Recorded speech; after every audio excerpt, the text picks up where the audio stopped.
Oxford Handbooks handy. Event Down Under underway. And 7 years war is at war. I'm David Hood of the Diplomacy Broadcast Network, and this is Deadline, DBN's monthly news program. Deadline, April 2024. For our feature story, face-to-face events have been an integral part of the diplomacy hobby ever since the first DipCon was held in Youngstown, Ohio in 1966. Though thousands of hobbyists have attended face-to-face tournaments over these years, only a small percentage have ever actually won such an event. So just what does it take for a player to break out from the pack and win a tournament for the first time? Lucky for us, we have the perfect person to ask. Kentucky's Stephen Hogue, who just won the whipping tournament in San Francisco a few weeks ago. It was his first face-to-face victory ever. Later in this program, we'll ask him all about it. But first, a look at headlines from around the world of diplomacy. Up until now, our hobby has had two virtual face-to-face standalone tournaments, the VWDC Summer Classic and the Virtual Diplomacy Championship. But in just a few short days from you watching this broadcast, a third event will join the virtual circuit called the No Time Draws 2024. Australian hobbyist and current DB&I champ Peter McNamara is running this event on April 27 and 28 using the VWDC Discord server. 3 rounds will be played approximately 16 hours apart, of which players can participate in no more than 2. While the games are unlimited, as per the title of the event, the negotiation time for each turn will begin to taper down after the year 1909. Someone will be the winner of the inaugural No Time Draws. Why can't it be you? Sign up using the form provided below in the show notes, which also includes a link to Peter's website for more tournament information. In face-to-face tournament news, as previously mentioned, Stephen Hogue of Kentucky has won the 2024 whipping tournament in San Francisco, with Ontario player Tanya Gill taking second and Matthew Krill of Washington State coming in third. Congratulations to Adam Silverman and the rest of the Bay Area Diplomacy Association for another great event. By the way, they'll be hosting the 2025 World DipCon in early April of next year.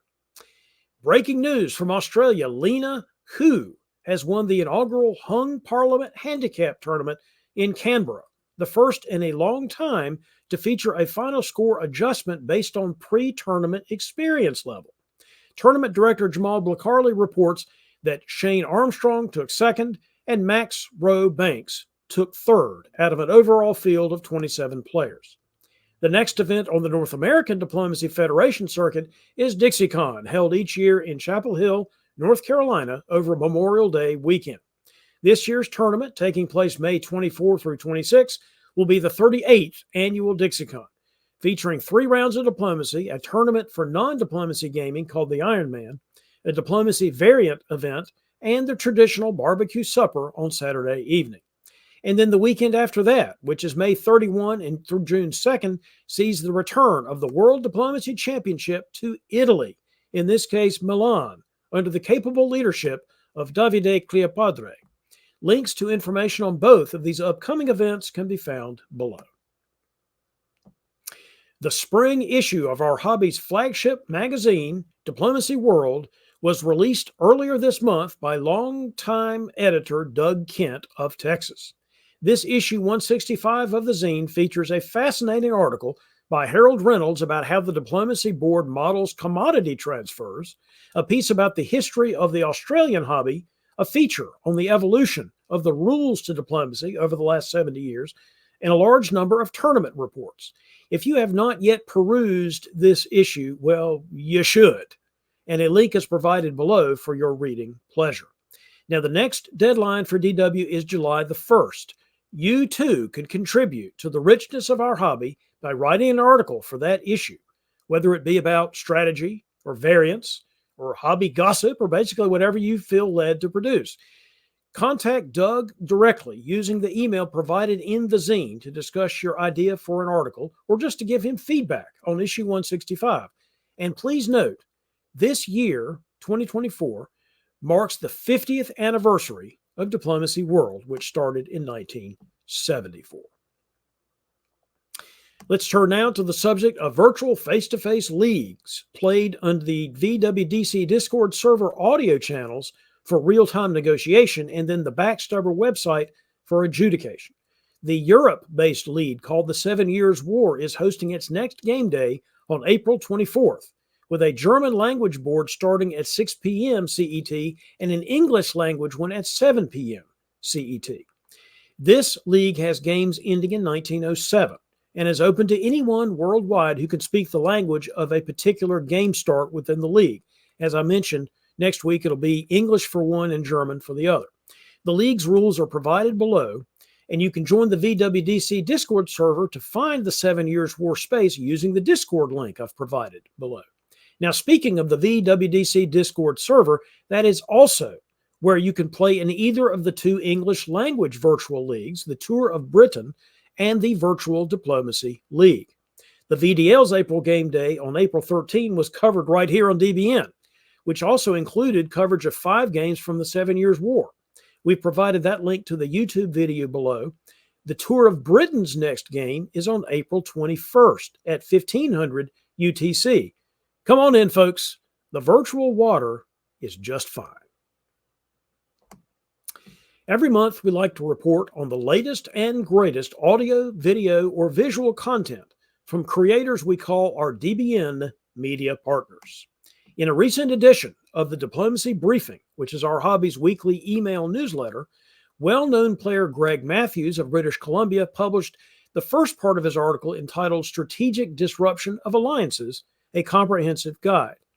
In it, Matthews describes the first 2 of 4 pillars for building a robust alliance: trust and relationships and mutual benefit, and then importantly details strategies for undermining those 2 in the magazine. It's a great read, and then the next week's briefing finished out the article with the last part of his tips on how to undermine strategic alliances. So subscribe to the briefing to catch both of those articles. Also, Marcus Zylstra of the Diplo Stretch YouTube channel released a new video on April the 1st detailing the ins and outs of the well-known diplomacy variant known as tic-tac-toe-momacy. I kid you not. The strategic analysis involved must be seen to believed. And remember, it did come out on April 1st. Watch right now using the link below. Renegade Games and the World Series of Board Gaming have announced that diplomacy will be added to the World Series of Board Gaming schedule for 2024 using a format called the National Diplomacy Masters. It'll be held September 23 to 25th at the Horseshoe Hotel and Casino in Las Vegas. The event will include 3 rounds of diplomacy beginning at 4 p.m. each day, with games ending at the end of the fall 1907 term. Round 3 will feature a top board of 7 players based on scores from the first 2 rounds, with the winner of that top board to be crowned the inaugural Masters champ. Dan McNeil, Katie Gray, Manus Hand, and Robert Lacey will be special guests for this event, to be GM'd by Thomas Haver. A link to the World Series website is provided below, which provides some additional details about this new chance to play our game on a national stage. Also, Haver was recently named the GM of the Year by the Board Game Players Association for his work in running diplomacy at the World Board Gaming Championships, which is held each year in Pennsylvania. Many times here on Deadline, I have reported to you about how the game of diplomacy has been used and is still being used to teach students at various educational levels about subjects such as negotiation and international relations. In the 2024 edition of the Oxford Handbook of International Studies Pedagogy, one of the included articles is called International Studies in Action, a Guide to Using Simulations in Political Science. Yes, you guessed it. One of the subjects covered in the article is the use of diplomacy to teach about international relations and negotiation theory. In addition to a full description of the game, the authors outline previous scholarly articles about diplomacy in the classroom, as well as methods for adapting the game for use with larger numbers of students. By example, using teams to play each power, or by creating additional actors in the game, such as peace mediators, to triangulate the negotiations between teams and factions of the board. Just when you thought the field of education might be losing its way, We get the timely reminder that some pedagogical theorists truly do have their heads screwed on straight because they're using diplomacy. A link to a portion of the book is provided below. The 2024 con season is well underway, with many events coming up in the next few months. What a great time to consider the option of using the recently created Diplomacy Angel Fund if you have the will to attend a face-to-face event, but not the means. Hobbyists Ed Sullivan and Siobhan Nolan have joined yours truly to create the fund, which accepts confidential applications from hobbyists who need financial assistance for travel and registration to attend face-to-face cons and tournaments. And then we solicit the needed money from other hobbyists who have volunteered to be on the list to participate as donors. Those interested in providing funding, please email me at davidhood@dixiecon.com. But I really want to address anyone watching this who would go to an event if they had the money. Do not hesitate to email me your request. We have plenty of folk who would like nothing better than to help you attend. So all you need to do is ask. All right, let's debut a new segment here on Deadline, which we call Where to Play.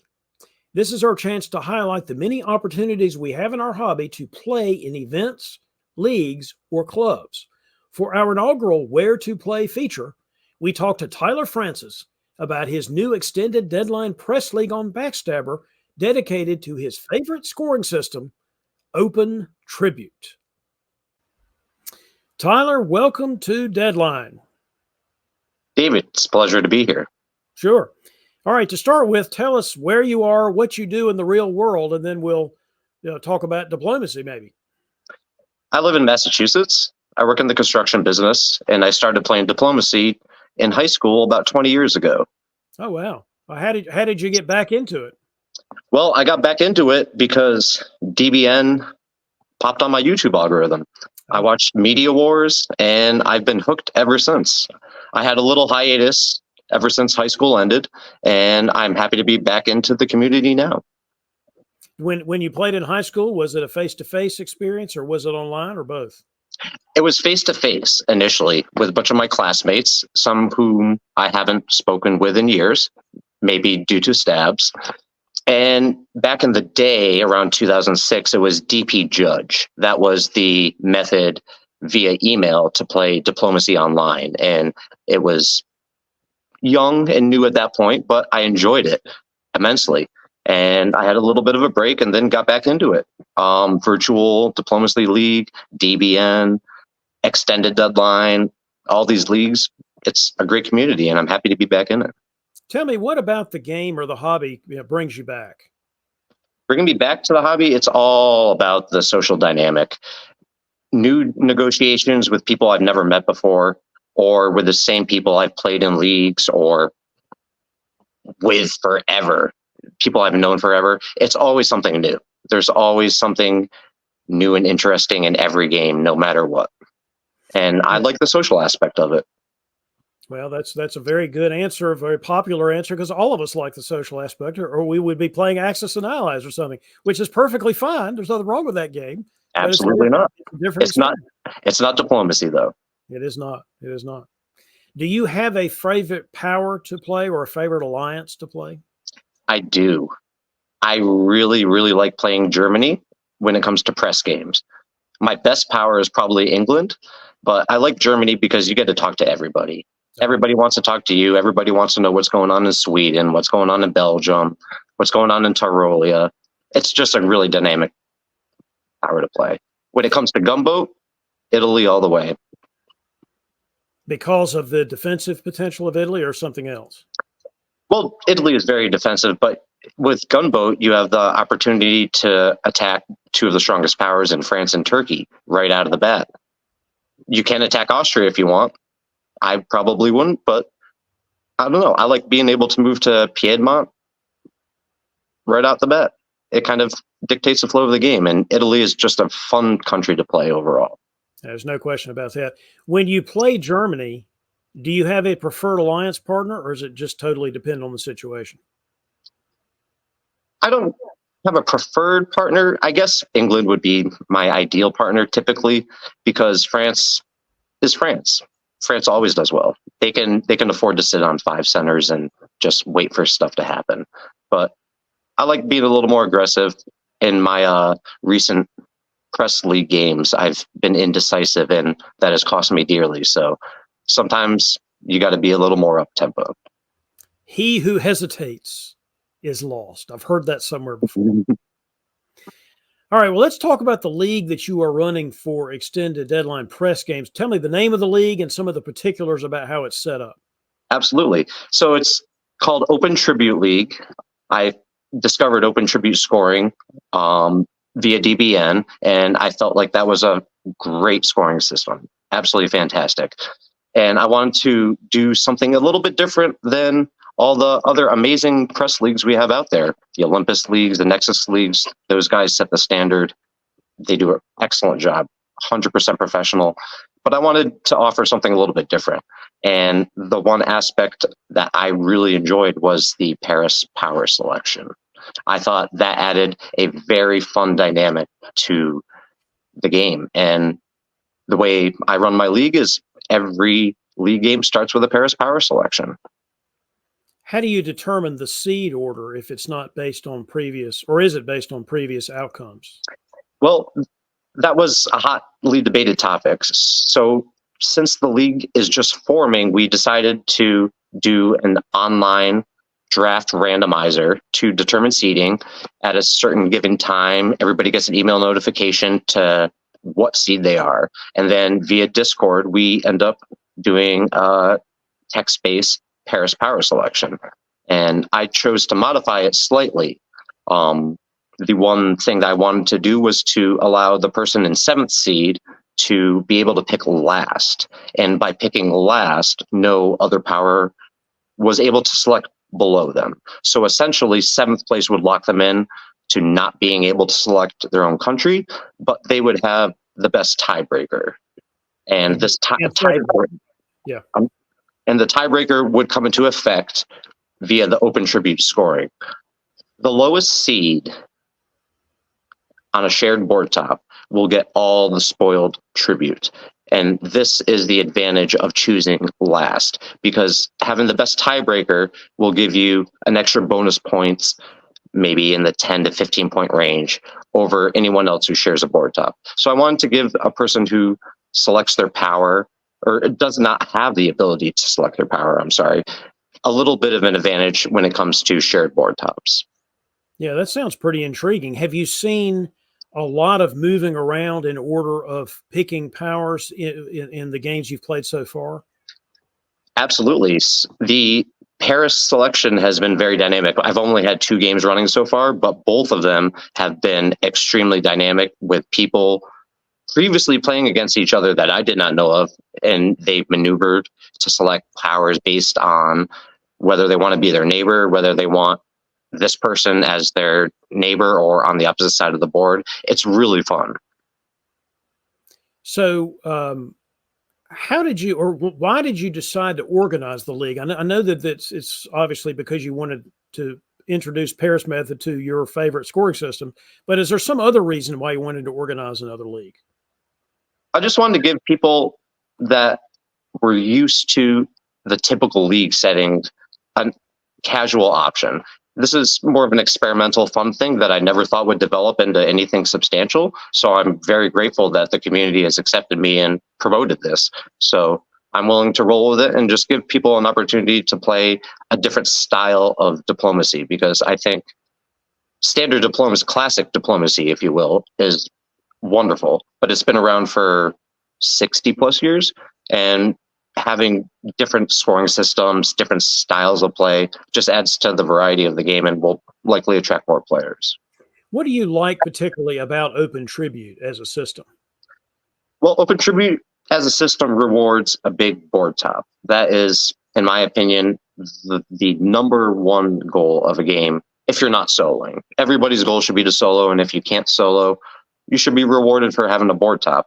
But also, it gives you 0 points for an elimination. So if you don't survive, then you obviously shouldn't get any points.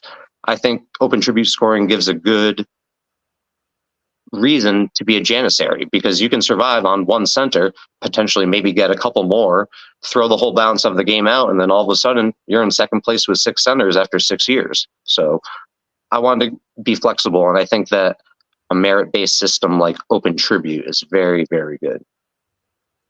You like big tops and you cannot lie. Is also I cannot lie. I cannot lie. okay. Well, how have the league games gone so far? So far, pretty well, to be expected. There's been a couple of dropouts. It's been slow, but we've had very reliable players and people are patient. And that's the most important thing. They're willing to pause adjudication, to wait for people to come back from vacation, wait for subs. And that's all I can ask, because as many people know, Backstabber is prone to people NMRing. And that's no good for the game. No one wants to play against people that NMR. And life happens. I get that. But I am very grateful that people were willing to stick with me and wait for reliable players. And I look forward to more people joining. Well, obviously, this is an extended deadline league. What are the time frames for the the deadlines for the game, for the turns? Sure, we have 24-hour deadlines. Most press games are typically 48 hours, so I wanted to do something a little bit more up tempo. The specifics of the games are 1915 end date. We have no anonymity; it's full public. Everybody knows who's playing whom. So I like being able to build your reputation up throughout the course of a league. I think that's very important. What are the future plans for the league? Well, based on the first season, I want to have a tournament or a championship top board. We will be playing anywhere from 7 to 15 or however many games people want to play.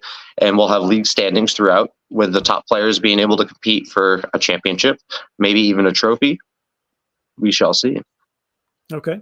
Well, that's awesome. I'm really glad you're doing this. Let's step back and take a little broader view here. You've obviously decided to take a leadership role because you're organizing a league. If others are out there watching this that are a little more passive consumers of diplomacy and not really in the organizational role, tell them why they should, if they've got an idea, take it and run with it.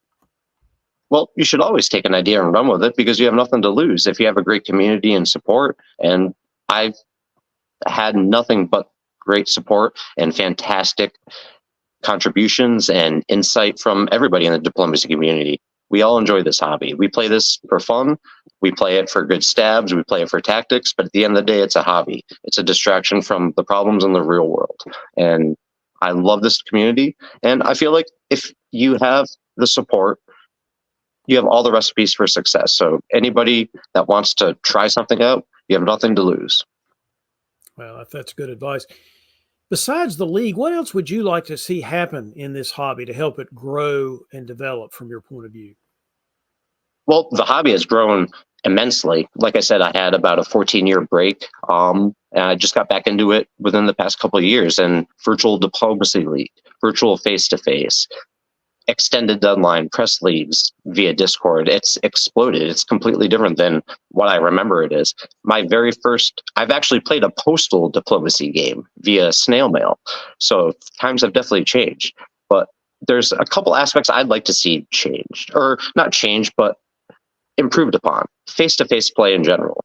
A lot of the players I meet online, many of them have said they've played none or minimal face-to-face games. And when you have to lie to someone to their face and they're 6 feet away from you, it's a whole lot different than having to wait 48 hours for a text response. You have to go talk to that person again in 15 minutes. So I feel the whole in-person dynamic is kind of lacking online. And also, importantly, variant play.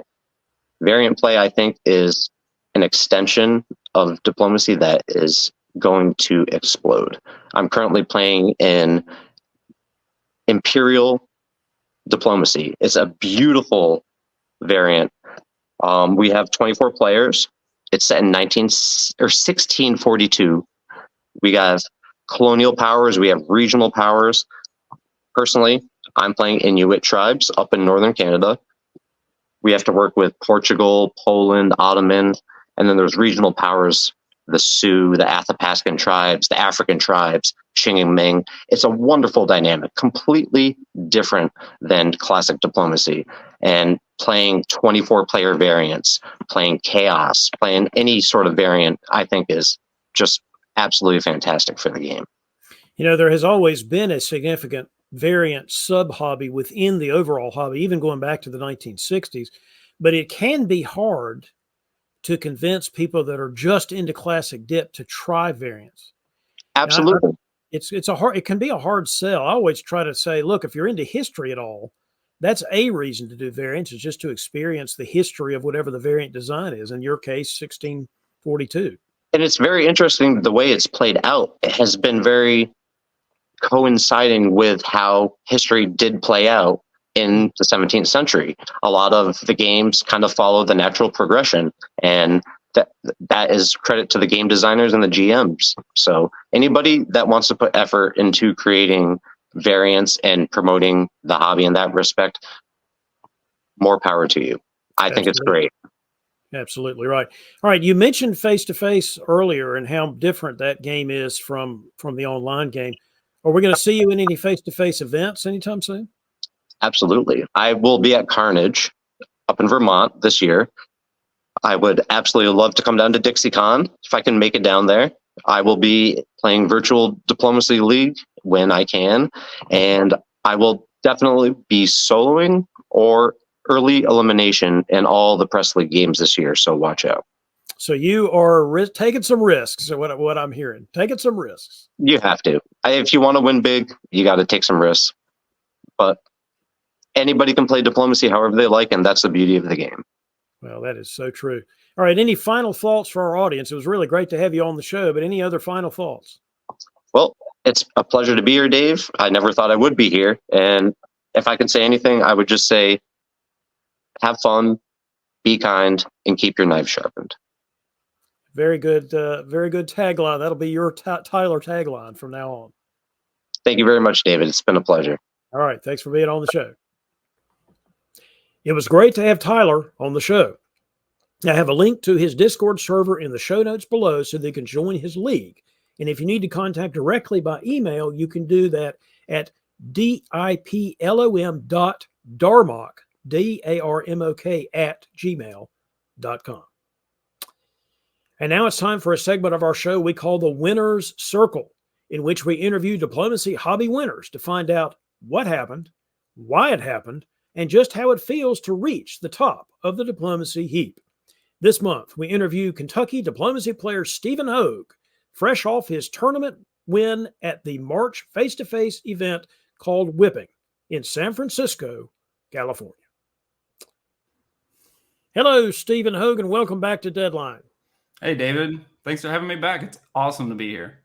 You got it. Before we talk about your experiences at various whipping tournaments, how about telling our audience, first of all, how you got into diplomacy and why you've stayed in it? Sure. Well, I discovered diplomacy in 2019. I was part of a weekly board game group of coworkers, and we did that for a long time. And then one night, someone said, so there's this game I've heard of called Diplomacy. None of us had ever played it before, but long story short, we all played our first game. Some people swore to never play it again. I got addicted to it. I organized one more house game after that. We played for 6 hours at a game store. And I mean, I was just obsessed because when we were starting the game, I went to look online to see how should I open, what should my strategy be? And it was just a never ending rabbit hole of looking up strategy and YouTube and all that. And 5 years later, we're sitting here having this conversation. So yeah, I just fell in love with the game, and I was going to get involved, more with the hobby, and then the pandemic happened. So yeah, I remember. In fact, weren't you signed up to come to my tournament, and then the pandemic prevented you? I'm trying to remember exactly how that went. Yeah, I was. This is funnier to me now than it was then, because now that I've been to a handful of tournaments and been around, I have more perspective. But I had never been to a tournament, never met anyone, and I had PayPal'd you like 6 months in advance of DixieCon or something really embarrassing like that. And then, so that was in like October or whatever. And then spring came around and we realized we couldn't have tournaments anymore. And I was sad for a while, but then virtual came along. That it's true. Well, that leads me to my next question. I got to know you really during the virtual era when the pandemic forced us to create this new mode of play, the virtual face-to-face.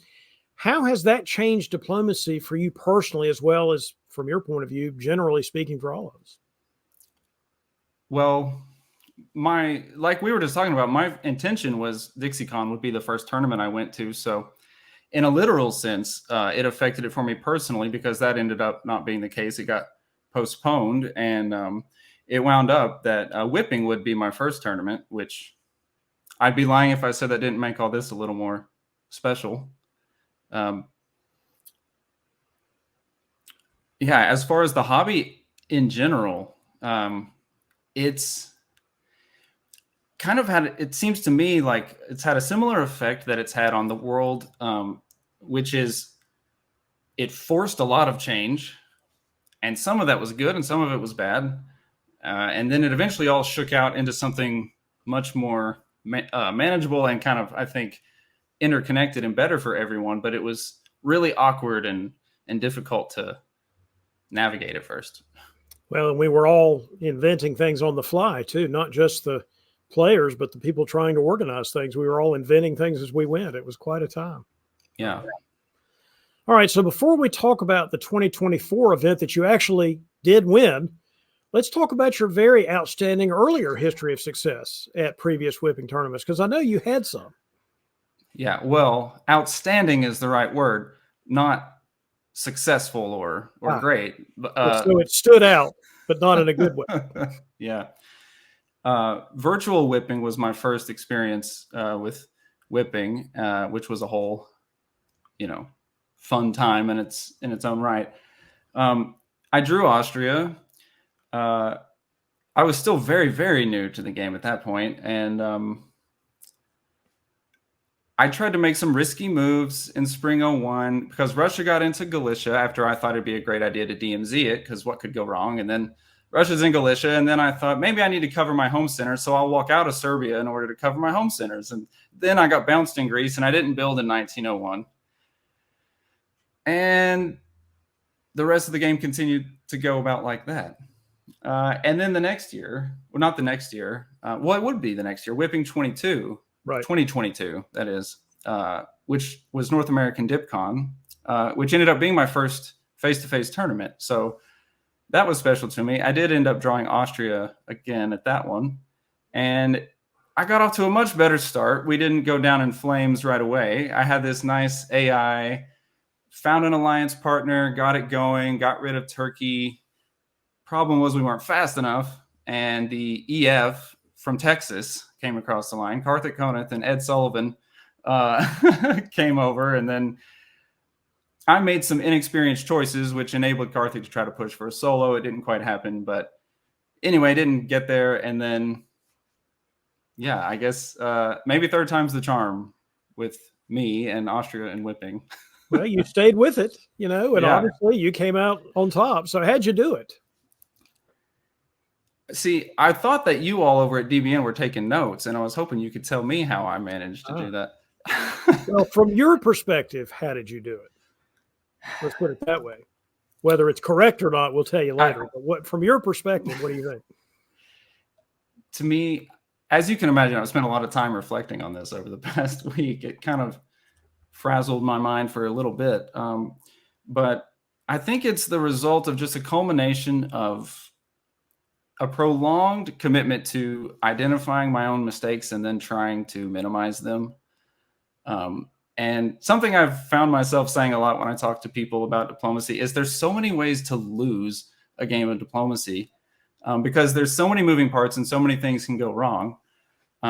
It's easy to sit around and imagine in theory, a way to win a game. But until you get into the thick of things, you find all kinds of creative ways to shoot yourself in the foot. And as I've played more and more games, I like to reflect after them. I like to talk to the other players, figure out, hey, why didn't this work? Why couldn't you trust me? Why did you have to do that or whatever? And those are kind of the tough parts, having those conversations after the boards that didn't go well. The ones that did go well too are good, but I just kept trying to make fewer mistakes and continue to improve and never give up, really.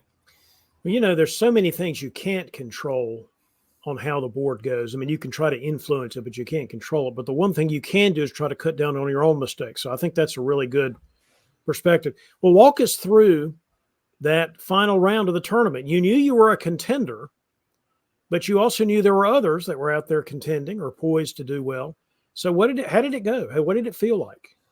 Yeah. So it was not the first time that I've been in contention to win a tournament going into the final round and drew a position next to someone else who was also in contention to win the tournament.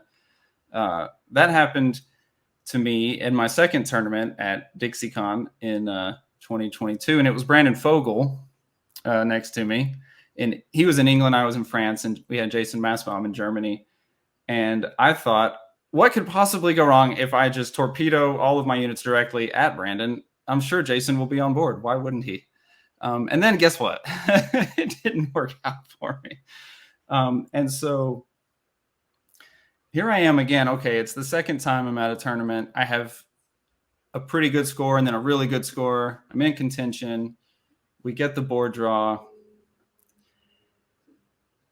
There's a lot of good players on the board, right?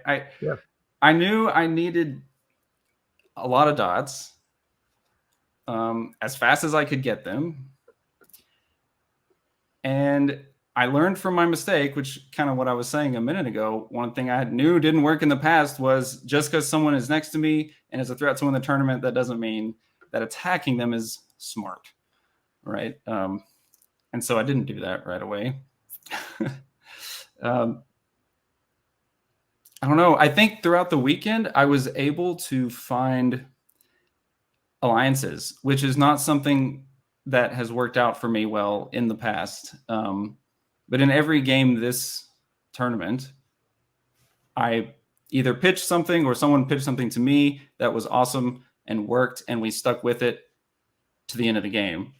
So who knew that was a possible way to play, Brandon? I sure didn't. I had no idea. Talking to Brandon Fogel here, who knew that you could actually be successful with a long-term alliance where you don't get stab anybody?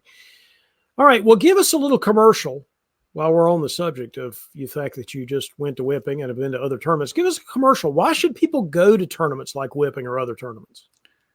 Sure. There's a moment that I thought about that I would just like to share, and I've already sort of set it up. So in my first Whipping, playing Austria, the virtual one, I made those risky moves in the fall of 2001 where I ordered Budapest back to Vienna and Serbia back to Budapest, and then the Russian army didn't come in, so I didn't build, and it was bad and all that. So I got a bad score, blah blah blah. Well, fast forward, I'm at Whipping, playing Austria. It's the final round. I have a chance to win the tournament, right? And there's this moment where I've placed my orders in the box in the fall of 1901, and it says Serbia to Trieste. And I'm just sitting there thinking, what am I doing? Why? Why have I come and done all this work and all that? And I'm just ruining it. I'm just throwing it away. This is something awful is going to happen, and my game's going to end immediately. But it felt, based on my relationships with the players, like the right thing to do. And then, the rest, as you saw, worked out really well. But that was those are like the moments that keep me coming back. It's those, because when you play a game of diplomacy with someone, and especially when you play like 3 games over a weekend, there's so much content. Oh my gosh, you're kidding me. Spam call. Ugh. You're just a popular dude now that you've won Whipping. That's what's going on. Yeah. What was I saying? Yeah. So those moments, the context is so rich when you're that, deep into a tournament, into a game. You don't get a lot of those opportunities. And another thing I wanted to sort of touch on, and I don't want to speak for Katie, but it seemed to me in that game that at a certain point, I think early on, she was still considering all her options. And then once we got pretty far into the game and she kind of settled into, I'm pretty sure I'm not going to stab sort of mindset, watching her just sort of be in her element was so impressive. The way she, like, everyone was coming to her and she's just running the board and she's just carrying out her plan and we're coming up with these moves. And I can just like watching her work and I'm so just kind of in awe of all of it. And I was just thinking about how, you know, Katie doesn't get a ton of opportunities to be in round 3 of a tournament running an AT. And so it comes down to it. And yeah, she can stab and try to win, or she can just have a blast and have a great time running an awesome alliance and an awesome game with fun people and feel great about it at the end. And that's the way it ended up going that day. And it didn't have to, and I didn't know it would, but come out, take part in it, make friends. It's awesome. Well, it really is. I mean, that's just the truth of the matter. Forget winning the tournament and all that, which is awesome. Just the making of the friends and building the relationships is really what it's all about. Speaking of which, what other events do you plan to attend this season? Well, that's a great question. You're putting me on the spot because I haven't registered for DixieCon yet.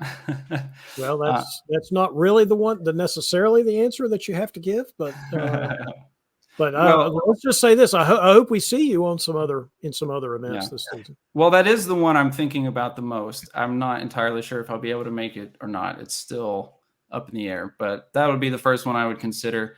Other than that, I'm not entirely sure. Though I heard there's one in Vegas this year, which is pretty cool. Yeah, it's part of the World Series of board gaming. It's sort of a new concept, and we'll see how that goes. Mm-hmm. All right. Well, it's hard to ignore the fact that this was your first ever tournament win. So do you think you're going to feel differently now when you participate in future events, either first face-to-face or virtual, maybe be more confident or something going into the event? What I'm thinking is, like, before I went to whipping, I knew I could win whipping. Did I expect to win whipping? Well, no, of course not. I just want to put this out there for anyone wondering. I mean, I'd been to 5 tournaments, or no, excuse me, this was my 5th tournament. So before whipping, this whipping, I'd been at 4 tournaments and played 13 boards throughout those 4 tournaments. I was eliminated from 7 of the 13 boards. So am I now someone who's going to come in and like top every board? No, but I had a great weekend. I made a lot of great choices, and things paid off. I took risks. I mean, it all fell into place. I'm definitely going to have more confidence. I do expect that other people, especially the virtual players, will probably see me a bit differently. I know certain face-to-face players will. And we just move forward, I guess. Well, that was going to be my follow-up question. Do you think that the other players on the board will see you differently because of this tournament win? Well, in a sense, they have to. Sometimes when someone approaches you on a board and you're having your first negotiation, if you don't know them that well, one of the things you want to find out about them is, how long have you played diplomacy? What events have you played in before? What's your style? Up to now, some people have said things like, oh, I've seen you play in the VDL and stuff like that. And that conversation is just automatically going to be different now. So we'll see. I'm interested to see how people handle it. Yeah. Well, you know, it is a fact that most diplomacy players in the long history of the hobby have actually never won a tournament when you think about it. I mean, just statistically speaking, they have never won. Now that you have, what advice would you give to those aspiring champs out there about how to break through to the other side? If you want to win a tournament, you really have to want to win a tournament. That might sound a bit trite, but you have to put attention to all the little things. You have to take care of yourself, right? Don't show up tired. Be hydrated. Don't order the extra quadruple large pizza with 13 toppings the night before you're going to play 2 boards of diplomacy, like that sort of thing. Be physically ready to go. Rest. And also take time before the tournament to go over the scoring system. I did that for this whipping. I hadn't done it much before this tournament, but I was thinking, I'm going to be traveling for several days and putting all kinds of energy. I think I can find an hour to just kind of mess with the scoring calculator. And I wasn't really getting all that meticulous. I was just getting an intuition for it. How much is a solo? How much is a 17-17? How much is what's the difference between an 11-11 and a 12-10? I would have some kind of basis to judge from in the game, in the moment, and stuff like that. And I have to say this, I really think it was a serious advantage that I went in understanding, like mathematically understanding, that it was really a center-based scoring system. I do think, just based on some chatter that I heard around the tournament, I think there was a little bit of misperception about how valuable a board top was. And when people were kind of forming their idea of who's doing really well, who's in what position in the rank or whatever, it might have been skewed by people knowing, oh, so-and-so and so-and-so topped or whatever. And so that's kind of how it is. But like a 10 center non-top is more points than an 8 center top in this system. So you get a lot of dots. I really think that made a difference. But yeah, I'm not going to tell you how you need to change your diplomacy game to win a tournament, but it's probably everything else off the board that you can improve. Be more meticulous with your order writing. Always write down your units as soon as the turn starts. All those little things. That's what I would point out. One of the things you said early on, and I don't think it's trite at all, because I think this actually explains why a lot of people don't win tournaments. They don't try. They don't try to win. They don't think they can.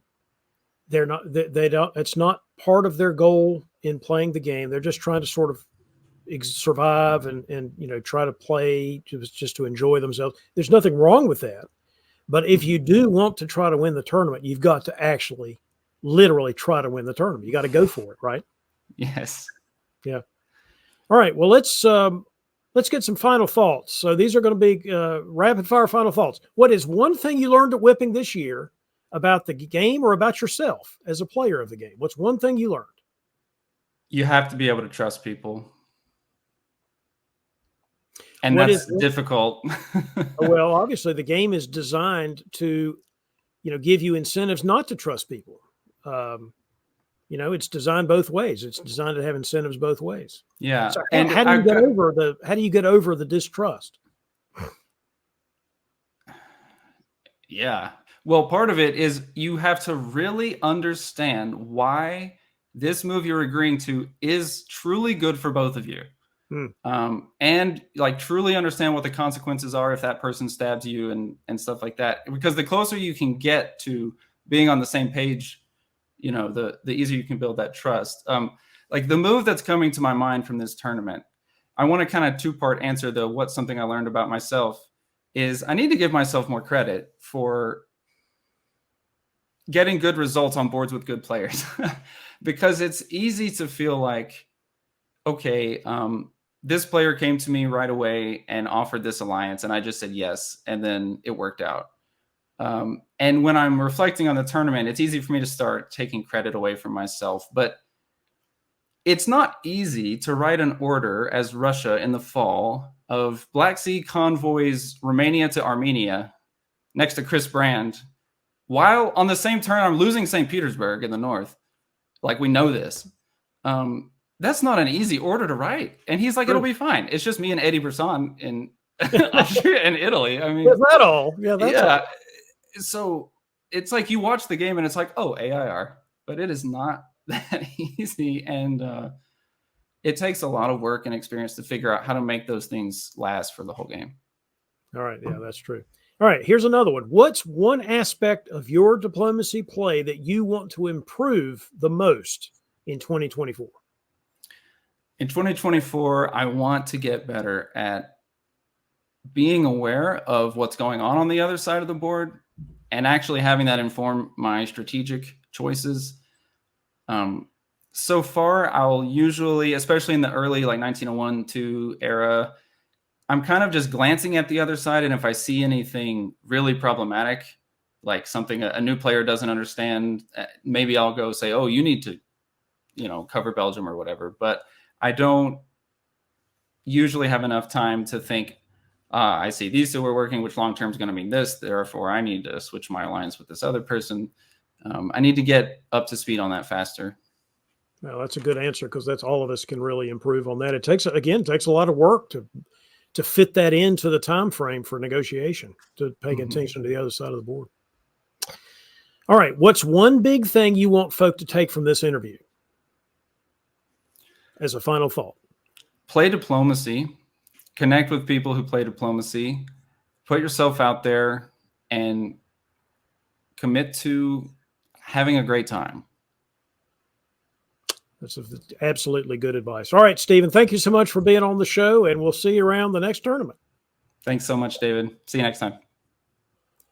Thanks to all of you watching at home. We hope you have enjoyed this broadcast of Deadline. If you have news, ideas for features, or feedback of any kind, please feel free to send me an email at davidhood@dixiecon.com, or you can send it to info@diplom.darmok. To review all of our broadcast offerings, visit our website at www.diplom.darmok. This is David Hood signing off. I wish you brightness and bliss and, of course, Belgium.